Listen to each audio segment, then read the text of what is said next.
ఓం మహాగణాధిపతయే నమః. ఓం గురుభ్యో నమః. ఓం శ్రీమాత్రే నమః. పరమేశ్వర స్వరూపమైనటువంటి జ్యోతిష, వాస్తు మరియు ఇతర అనేకమైనటువంటి శాస్త్రములను మనకు అందించినటువంటి మహర్షులకి నమస్కారం. హయగ్రీవ హయగ్రీవ హయగ్రీవేతి యో వదేత్ తస్య నిస్సరతే వాణి జహ్నుకన్యా ప్రవాహవత్. ప్రేక్షకులకి నమస్కారం. నేను మీ నానాజీ పట్నాయక్. మనం ఈరోజు కర్కాటక లగ్నం వారికి అంటే కర్కాటక రాశి, అందులో ఉన్నటువంటి నక్షత్రాలు పునర్వసు 4వ పాదము, పుష్యమి మరియు ఆశ్లేష, ఈ రాశి ఆరు లగ్నము ఈ నక్షత్రాల్లో జన్మించినటువంటి వారి యొక్క లక్షణాల దగ్గర నుంచి ఫైనాన్షియల్ రిలేటెడ్ సంబంధించిన ఇబ్బందులు పడుతున్నప్పుడు ఏం చేసుకోవాలి, అండ్ వీళ్ళకి ఫైనాన్స్ ఏ మార్గంలో వస్తుంది, అదేవిధంగా వీళ్ళ కమ్యూనికేషన్స్ దగ్గర నుంచి భూ సంబంధించిన, విద్యా సంబంధించిన అండ్ అట్లాగే అనేకమైనటువంటి విషయాలు మన ఈ వీడియోలో చెప్పుకుందాం. అయితే ఈ నక్షత్రాలు ఏవైతే మనకి కర్కాటక రాశిలో స్పెసిఫిక్గా పునర్వసు, పుష్యమి, ఆశ్లేష ఉంటాయో వీటికి స్పెసిఫిక్గా మరలా ఎవరిని పూజించుకోవాలి. దీంతోపాటు ఆఖరిలో నేను మీకు ప్రతి లగ్నానికి, రాశికి కూడా కొన్ని కండిషన్స్ ఉంటాయి, గుర్తుపెట్టుకోండి. ఆ కండిషన్స్ స్పెసిఫిక్గా ఏం చూసుకోవాలో కూడా చెప్తాను, అది ఆఖరిలో చెప్తాను. ముందు మనం కర్కాటక లగ్నం వారు ఎలా ఉంటారు ఏంటనే విషయం మనం చెప్పుకుందాం. ఇక్కడ ముందుగా కర్కాటక లగ్నము అంటేనే అదొక డిఫరెంట్ లగ్నం. ఎలాగా దానికి అసలు ఆ పేరు ఎందుకు పెట్టారంటే ఇప్పుడు మీరు అర్థం చేసుకోవచ్చు. ఎలా అంటే మీరు గమనించండి, కర్కాటక రాశి కానీ లగ్నంలో వారు కానీ గమనించినట్లయితే కర్కాటకం అంటే ఎంట్రీకి ఇచ్చా, మీరు దాన్ని చూడండి ఒకసారి గమనించండి. సముద్రపు ఒడ్డుల్లో ఉంటుంది అది మీకు 360 డిగ్రీస్లో ఎటైనా మూవ్ అవుతుంది. మనం కామన్గా ఏదైనా ఒక జీవి, మనిషి కానీ ఎవడైనా ముందుకి లేదా వెనక్కి నడవగలుగుతాడు, కానీ అది 360 డిగ్రీస్లో గబగబ ఎటైనా వెళ్ళగలుగుతూ ఉంటుంది. అది అలాగే అది ఎంత అలర్ట్గా ఉంటుందంటే ఏమాత్రం ఎక్కడైనా ప్రమాదం వస్తుంది అనగానే చాలా తెలివిగా గబుక్కుని కన్నం చేసుకుని లోపలికి వెళ్ళిపోతుంది. అలా ఎప్పుడైతే గబుక్కుని కన్నం చేసుకుని లోపలికి వెళ్ళిపోయి అది సేఫ్ జోన్లోకి వెళ్ళిపోతుంది. అలాగే కర్కాటక లగ్నం వాళ్ళు కూడా అంతే అలర్ట్గా ఉంటారు. చరం కదండి, మూవింగ్, ప్రతి అంశము, ప్రతి మాట, ప్రతి సిచ్యువేషన్ ఎక్కడైనా మనకి ఎలాగ అవుతుంది, ఇది ఏదైనా మనకి ప్రమాదం కలిగించేలాగా ఉందా అని వీళ్ళు ఆలోచిస్తూ ఉంటారు. అలాగే వీళ్ళు చాలా ఎమోషనల్గా కూడా ఉంటారు. అంటే వీళ్ళు ఎక్స్ప్రెషన్ చాలా బాగా చేయగలుగుతారు. బికాజ్ ఆఫ్ లగ్నాధిపతి అంటే రాస్యాధిపతి చంద్రుడు అవుతాడు కర్కాటకానికి. చంద్రుడు ఎమోషన్స్కి కారకుడు, ఆకర్షణకు కారకుడు. సో వీళ్ళలో తెలియని ఒక ఆకర్షణ ఉంటుంది, మూమెంట్ ఉంటుంది, కదలిక ఉంటుంది, ఎక్కువగా తిరుగుతూ ఉంటారు, ఎక్కువగా మారుతూ ఉంటారు. కర్కాటకం వారు ఎక్కువగా ఇదవుతూ ఉంటారు, మాట్లాడేటప్పుడు కానీ చెప్పేటప్పుడు కానీ. ఇవి వీళ్ళకి బలంగా ఉంటాయి. అలాగే కర్కాటకం వారికి ధన సంబంధించినటువంటి విషయంలో ఎక్కువగా ప్రభుత్వ సంబంధించిన, మెడికల్ రిలేటెడ్ సంబంధించిన, రాజకీయ సంబంధించిన, అంటే ఏదైనా ఆరోగ్యానికి సంబంధించింది వీళ్ళకి ఎక్కువగా కనెక్ట్ అవుతూ ఉంటుంది. గుర్తుపెట్టుకోండి, 90% ఆఫ్ కేసెస్. వేరే కేసెస్ ఏంటంటే ఈ అధిపతి వెళ్ళి వేరే దాంతో కలవడం, అది ఆ గ్రహం ఎక్కువగా బలంగా ఉన్నప్పుడు ఒక 10% ఆఫ్ కేసెస్లో మారుతుంది. కానీ సర్వసాధారణంగా ఆరోగ్య సూత్రాలకు సంబంధంగా ఉంటుంది. అంటే ఇప్పుడు మెడికల్లో నేను లేనండి అనొచ్చు కొంతమంది, ఆరోగ్య సూత్రాలు చెప్పే యోగా మాస్టర్ అయ్యి ఉండొచ్చు మీరు. అంటే ఎనీథింగ్ మెడికల్తో సంబంధం కలిగి ఉంటుంది, ఎనీథింగ్ రాజకీయాలతో సంబంధం కలిగి ఉంటుంది, ఎనీథింగ్ పొలిటికల్ కనెక్టివిటీ ఉంటుంది, ఎనీథింగ్ క్రియేటివ్ రిలేటెడ్తో కూడా సంబంధం ఉంటుంది. Because of natural 5th lord రవిలో క్రియేటివిటీ సంబంధాలు ఉంటాయి, చాలామందికి తెలియదు. సో కర్కాటకానికి ధనం ఆ మార్గాల్లో వస్తుంటుంది. ఉదాహరణకి మేము కర్కాటకంలో జన్మించాను, బట్ నా ఆర్థిక పరిస్థితి చాలా ఇబ్బందులుగా ఉంది, ఏం చేసుకోవాలని అడగచ్చు మీరు. ఈ సూత్రం కనుక పాటించినట్లయితే, ఇది కనుక జ్ఞాపకం ఉంచుకోగలిగితే మీ జీవితంలో ఫైనాన్షియల్ విషయంలో ఇబ్బంది ఇంకా మీరు పడరు. గుర్తుపెట్టుకోండి. అది ఏం చేయాలి అంటే చాలా సింపుల్గా నవగ్రహాల టెంపుల్స్ మన అందరికీ దగ్గరలో ఉంటాయి. ఆ నవగ్రహాల ఆలయాల దగ్గరికి వెళ్ళి శని మరియు రాహుగ్రహం ఈ రెండింటి దగ్గర భక్తిగా దీపారాధన చేసి ప్రదక్షిణాలు చేయండి, మీరే చూస్తారు ఫైనాన్షియల్ కండిషన్ ఎలా ఉందనేటువంటిది. ఫైనాన్షియల్ కండిషన్ మీకు ఒక సందేహం వచ్చేవండి, ఇండియాలో అయితే ఓకే, బట్ నేను ఫారిన్ కంట్రీస్లో ఉంటాను, అప్పుడు నా పరిస్థితి ఏమిటి, అక్కడ నవగ్రహాలు ఉండవు కదా అంటే, నవగ్రహాలు మనకు టెంపుల్లో ఆ రూపంలో ఉన్నాయి, కానీ ఇన్విజిబుల్గా ఎవ్రీవేర్ ఉంటాయి. మీరు ఇది అర్థం చేసుకోండి. ఇన్విజిబుల్గా వాటి ఎనర్జీ ప్రతి దగ్గర ఉంటుంది. అలాంటప్పుడు మనం ఆ యొక్క ఎనర్జీ పొందడానికే మహర్షులు మనకి ఇచ్చినటువంటి ఒక గొప్ప మార్గం ఏంటంటే మంత్రము. ఇవాళ రేపు యూట్యూబ్లో కొట్టిన దేంట్లో కొట్టిన నవగ్రహ స్తోత్రాలు అంటే వస్తున్నాయి మనకి. శని నీలాంజన సమావాసం రవిపుత్రం యమాగ్రజం ఛాయామార్తాండ సంభూతం తన్నమామి శనిచ్చరం. అలాగే రాహువుకి సంబంధించినటువంటి స్తోత్రం చదువుకోవచ్చు, సింపుల్. అంటే లేని పక్షంలో ఉన్నది అలా చేసుకోండి.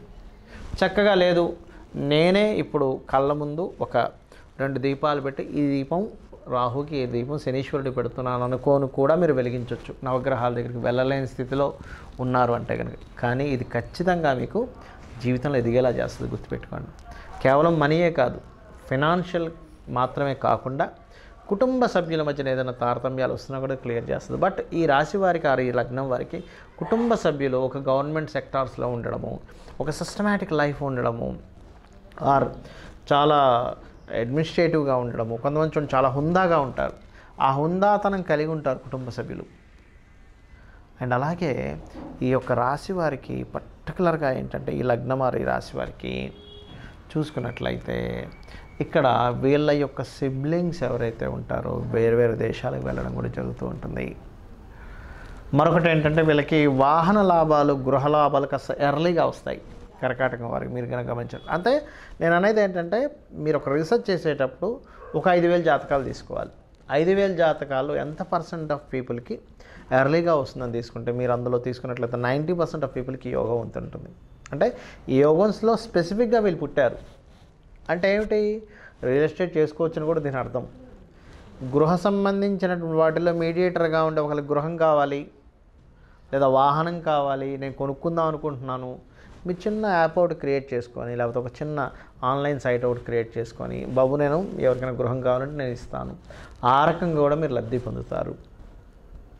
అలాగే వీళ్ళ ఎడ్యుకేషన్ అంతా కూడా ఆడుతూ పాడుతూ వెళ్ళిపోవడము, క్రియేటివ్ రిలేటెడ్ ఎడ్యుకేషన్స్ అండ్ అట్లాగే fashion designing related educations, medical related educations. ఎందుకంటే సెకండ్ లార్డ్ ఈజ్ సన్ ఉన్నాడు కాబట్టి ఇటువంటి ఎడ్యుకేషన్స్ చేసేటువంటి యోగం ఉంటుంది.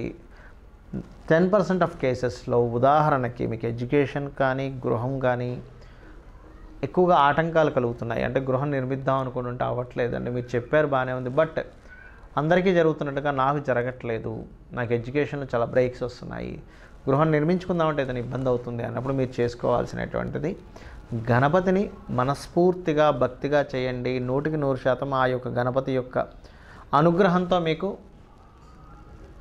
విద్య మరియు గృహము లేదా వాహన యోగం ఖచ్చితంగా కలిగింపజేస్తాడు గణపతి, ఎందుకంటే ఆనందానికి కారకుడు కాబట్టి. అలాగే మీరు కనుక గమనించినట్లయితే మీ యొక్క సంతానం ఎవరైతే ఉంటారో చాలా వర్కాలిక్ పర్సన్స్గా ఉంటారు, చాలా స్ట్రైట్ ఫార్వర్డ్గా ఉంటారు, కొంచెం ఎనర్జెటిక్గా ఉంటారు. ఇటువంటి తత్వాలు కలిగి ఉంటాయి సంతానానికి. సెల్ఫ్ కాంపిటీషన్ ఎక్కువగా ఉంటాయి. మీరు గమనించినట్లయితే చూడడానికి లుక్ వైజ్గా కూడా కాస్త, పర్సనాలిటీకి కూడా కొంత హైట్ వెయిట్ ఇవన్నీ కాస్త ఎక్కువగా ఉంటాయి వారికి. అలాగే కాస్త వీళ్ళకి ఏంటంటే కర్కాటకం వారికి చూసుకున్నట్లయితే బ్యాంకింగ్ రిలేటెడ్ సంబంధించిన రుణం తొందరగా వచ్చే ఛాన్సెస్ ఎక్కువగా ఉంటుంది. అండ్ అలాగే ఇక్కడ మీరు గమనించినట్లయితే ఎక్కడో గురు సంబంధించినటువంటి విషయాల్లో చిన్న డిస్టర్బెన్సెస్, అంటే గురువుల ద్వారా కొంత గొడవ కావచ్చు, గురువుల ద్వారా కొంత ఇబ్బంది కావచ్చు, ఇటువంటివి వస్తుంటాయి కాస్త కర్కాటకం వారికి. మరి దీన్ని అధిగమించాలంటే దత్తాత్రేయుడు యొక్క స్తోత్రం చేసుకోవచ్చు, చాలా చక్కగా ఉంటుంది.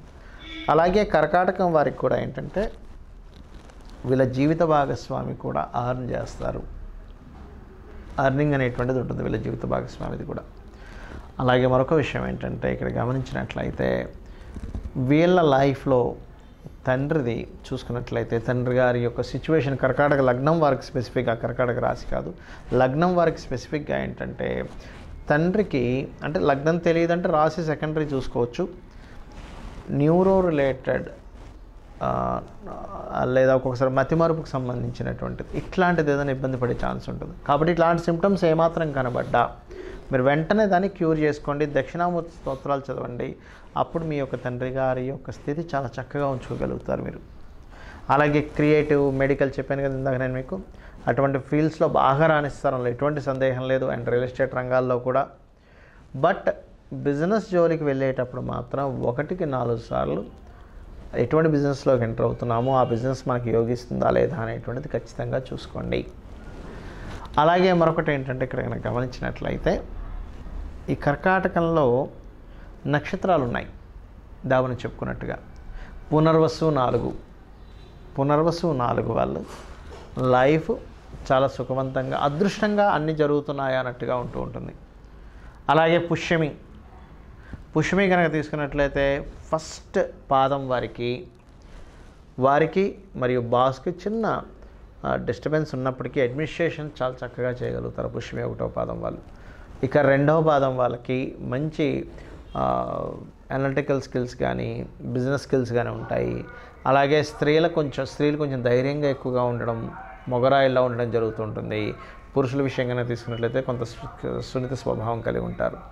అలాగే పుష్యమి 3వ పాదం వారికి భోగలాలసలు, మంచి ఎంజాయ్ చేసేటువంటి తత్వం కలిగి ఉంటారు, చాలా ఎంజాయబుల్గా వెళ్ళిపోతుంటుంది. కానీ పుష్యమి 4వ పాదం వారికి ఇక్కడ మాత్రం వీళ్ళు చాలా లైఫ్లో స్ట్రగుల్స్ చూస్తారు పుష్యమి 4 వాళ్ళు. బట్ ఇక్కడ ఏంటంటే పుష్యమి నక్షత్రం కర్కాటక రాశి వారికి స్పెసిఫిక్గా ఉండేటువంటి ఇబ్బంది ఏమిటి అంటే వీరికి కొంత మ్యారిటల్ రిలేటెడ్ సంబంధించినటువంటి విషయంలో కొంత డిస్టర్బెన్సెస్ ఉంటూ ఉంటాయి పుష్యమి నక్షత్రానికి. అందుకే సర్వసాధారణంగా ముహూర్తానికి కూడా ఏంటంటే పుష్యమి నక్షత్రాన్ని అన్నిటికీ వాడతారు కానీ ముహూర్తానికి వాడరు, పెళ్లి ముహూర్తానికి వాడరు. అందుకని మీరు పుష్యమి నక్షత్రం వాళ్ళు స్పెసిఫిక్గా వీలైనంత మట్టుకు శని భగవానుడికి చేసుకుంటూ ఉండాలి. అలాగే కొంచెం మరీ ఎర్లీ మ్యారేజ్ కోసం పాకులాడకుండా కొంచెం మ్యారేజ్ విషయంలో కొంచెం డిలే అయినా కంగారు పడకండి. డిలే అయితే దోషం తగ్గుతుంది పుష్యమి వాళ్ళకి. అలాగే మరొకటి ఏంటంటే ఆశ్లేష ఉంటుంది అందులో, అదే కర్కాటక రాశిలో. ఆశ్లేష నక్షత్రం వారికి 1వ పాదం గుడ్ టీచర్స్, గుడ్ గైడర్స్. 2వ పాదం శ్రామికులు. 3వ పాదం భోగలాలసులు, అంటే చాలా చక్కగా ఎంజాయ్ చేసుకోవాలి, హ్యాపీగా ఉండాలని మూడ్లో ఎక్కువగా ఉంటారు, కొంత సీక్రెసీగా ఉంటారు. 4వ పాదం అన్వేషకులు, భగవంతుడి కోసం కావచ్చు, వాళ్ళ జీవితం కోసం కావచ్చు, వాళ్ళు ఒక దాని నుంచి వెతుకుతూ వెళ్తూ ఉంటుంది. బట్ లైఫ్లో ఏంటంటే కొన్ని మిస్కమ్యూనికేషన్స్ వల్ల కూడా ఇబ్బంది పడుతూ ఉంటారు, బంధువర్గం వల్ల కూడా కొంత ఇబ్బంది పడుతూ ఉంటారు 4వ పాదం వారు. ఈ పుష్యమి, ఆశ్లేష ఆర్ పునర్వసు ఆర్ ఈ రాశివారు, ఈ లగ్నం వారు చేసుకోవాల్సినటువంటి దేవత ఆరాధన నిత్యము కుమారస్వామి యొక్క ఆరాధన చేసుకోండి, అన్ని విధాలా బాగుంటుంది. ఇక నేను మీకు కండిషన్స్ ఉంటాయని చెప్పాను. అదేమిటి కండిషన్స్ ఏమిటి అని చూసినట్లయితే ఇప్పుడు మనం చెప్పుకుంటున్నటువంటి ఏవైతే ప్రతి లగ్నము ప్రతి రాశి ఏదైతే ఉందో ఇవి పర్టికులర్గా మీకు నేను చెప్పినట్టుగా ఉంటాయి, అందులో సందేహం లేదు. కాకపోతే ఇక్కడ ఆ అధిపతి ఉన్న కండిషన్ అంటే ఏంటి, PAC అంటారు, అంటే placement, aspect and conjunction, PAC. దీన్ని బట్టి మారుతూ ఉంటాయి. ఎందుకంటే మనం ఒక్కొక్క ప్రదేశంలో ఉంటే ఒక్కొక్కలాగా మనం యాక్ట్ చేస్తూ ఉంటాం. పిల్లలతో ఉంటే ఒకలాగా ఉంటాం. చిన్నపిల్లని పట్టుకున్నప్పుడు మనలో ఒక చిన్న పిల్లవాడు బయటకు వస్తాడు, వాడిని పలకరించడం కానీ వాడిని ముట్టుకున్నప్పుడు వాడితో మాట్లాడేటప్పుడు. ఒక పెద్ద వ్యక్తితో మాట్లాడుతున్నప్పుడు ఒక గంభీరత మన నుంచి బయటకు వస్తుంది. ఎలా అయితే మనం ఉన్నటువంటి కండిషన్, మనం కలుస్తున్న మనుషులు, మనం ఉన్న ప్రదేశం ఎలా అయితే ప్రభావితం చేస్తుందో ఈ రాశి సంబంధించినవి, ఈ లగ్న సంబంధించినవి, ఈ భావాధిపతి సంబంధించినవి ఆ రకంగా మారిపోతూ ఉంటాయి. మీకు మీ స్థితి ఎదగటం లేదు అంటే మీ లగ్నాధిపతి ఉన్న కండిషన్ ఎలా ఉంది, దానికి ఏ గ్రహాల యొక్క సంబంధం వచ్చిందో దాన్ని చేసుకున్నట్లయితే మీ ఈ స్థితి బాగుంటుంది. మీరు సరిగ్గా ధనం సంపాదించలేకపోతున్నారంటే మీ శుక్రుడు ఎలా ఉన్నాడు, మీ యొక్క 2వ అధిపతి కండిషన్ ఎలా ఉంది, ఏ గ్రహాల చేత మీకు ఆగబడుతున్నాయి. ఎందుకంటే ఒక్కోసారి చూడండి, కొంతమందికి చాలా టాలెంట్ ఉందండి బట్ నేను డబ్బులు సంపాదించలేకపోతున్నా అంటూ ఉంటారు. దానికి ఏమిటి అసలు, ఎందుకు ధనాధిపతి మీకు డబ్బులు ఇవ్వలేకపోతున్నాడు? ఒక పైపు పైన ట్యాంకర్ ఉంది, పైప్ ఇప్పాం కానీ వాటర్ రావట్లేదంటే ఆ పైపులో ఎక్కడో ఏదో స్ట్రకప్ అయింది, అది క్లీన్ చేసుకుంటే వాటర్ వచ్చేస్తుంది. లేదా వాటర్ ఉండకుండా అయినా ఉండాలి, మధ్యలో ఏదైనా ఆటంకం కలిగి ఉండాలి. ఉండకపోతే పరిస్థితి ఏంటంటే వాటర్ తీసుకొచ్చేయాలి. అందులో బ్లాక్ అయిందంటే ఆ బ్లాక్ని క్లియర్ ఎలా చేయాలని అనుకుంటాము. సేమ్ యాజ్ ఇట్ ఈజ్ మీకు మనీ బ్లాక్ అవుతుంది, మనీ రావటం లేదు, ఏ ప్లానెట్ వల్ల, ఏ కండిషన్, మీరు చేసుకున్నటువంటి పాస్ట్ లైఫ్లో చేసుకున్న దేని వల్ల రావట్లేదు అనేటువంటి కండిషన్ చూడాలి. నేను దీని ద్వారా వస్తాయని చెప్తున్నాను ఇప్పుడు ఇందులో, దీని ద్వారా ఎందుకు రావట్లేదంటే కండిషన్ చూసుకోవాలి అక్కడ. అలాగే సిబ్లింగ్స్తో ఎందుకు గొడవలు అవుతున్నాయి, ఎందుకు నేను ఏదైనా ఆస్తి కొంటే ప్రతిసారి, ఆస్తి కొన్న ప్రతిసారి నేను ఇబ్బందులు ఎందుకు పడుతున్నాను. ఎందుకంటే ఒక్కోసారి మీ పేరు మీద ఆస్తి కొంటే ఇబ్బంది ఉంటుంది, అప్పుడు మీ భార్య పేరు మీద, మీ పిల్లల పేర్ల మీద, మీ సిబ్లింగ్స్ పేర్ల మీద కొనాల్సి వస్తూ ఉంటుంది. అలా కాకుండా సంతానంతో ఎందుకు నేను మాటిమాటికి గొడవలు అవుతున్నాయి నాకు, ఎనీ పాస్ట్ లైఫ్ కర్మ ఆర్ పితృకర్మాస్ మనం ఏమైనా వెంటాడుతున్నాయా, ఈ కండిషన్స్ చూసుకోవాలి ఇప్పుడు కూడా. ఎందుకంటే కొన్ని లగ్నాల్లో, నేను చెప్పేటువంటి లగ్నాల్లో అద్భుతంగా ఉంటుందని ఉంటుంది, అది 99% ఆఫ్ కేసెస్లో కనెక్ట్ అవుతుంది, అందులో సందేహం లేదు సంతానంతో. కానీ 1% ఆఫ్ కండిషన్లో వాళ్ళకి పిల్లలతో గొడవలు అవుతుంటాయి. బికాజ్ ఆఫ్ వాళ్ళ పర్సనల్ చార్ట్లో ఏముందో చూడాలి, అప్పుడు అది క్లియర్ చేసుకుంటే ఆ పిల్లలతో వచ్చే గొడవలు క్లియర్ అవుతాయి. అలాగే ఎందుకు రుణాలు ఎక్కువ అవుతున్నాయి, రోగాలు ఎక్కువ అవుతున్నాయి, శత్రుత్వాలు విపరీతంగా ఎందుకు పెరుగుతున్నారు, బికాజ్ ఆఫ్ 6th హౌస్ లార్డ్ని చూసుకోవాలి మీరు. ఇదంతా మీకు ఎందుకు చెప్తున్నానంటే చూసుకొని చిన్న చిన్న రెమెడీస్తో మీరు క్లియర్ చేసుకోవచ్చు. దాని గురించి ఏదో కంగారు పడిపోవడమో, భయపడిపోవడమో, ఎందుకంటే జ్యోతిష్శాస్త్రం ఉన్నటువంటిది మిమ్మల్ని భయపెట్టడానికో, మీరు భయపడడానికో కాదు.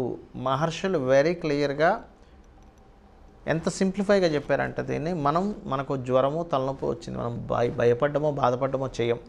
సింపుల్గా మెడికల్ షాప్కి వెళ్తాం, ఒక క్రోసిన్ తెచ్చుకుంటాం, వేసుకుంటాం, తలనొప్పిని తగ్గించుకుంటాం, ఒక సారిడాన్ తెచ్చుకుంటాం, తగ్గించుకుంటాం, ఒక పారాసిటమాల్ వేసుకుంటాం, జ్వరాన్ని తగ్గించుకుంటాం. అంటే ఒక మెడిసిన్ లాగా పని చేస్తుంది ఇది.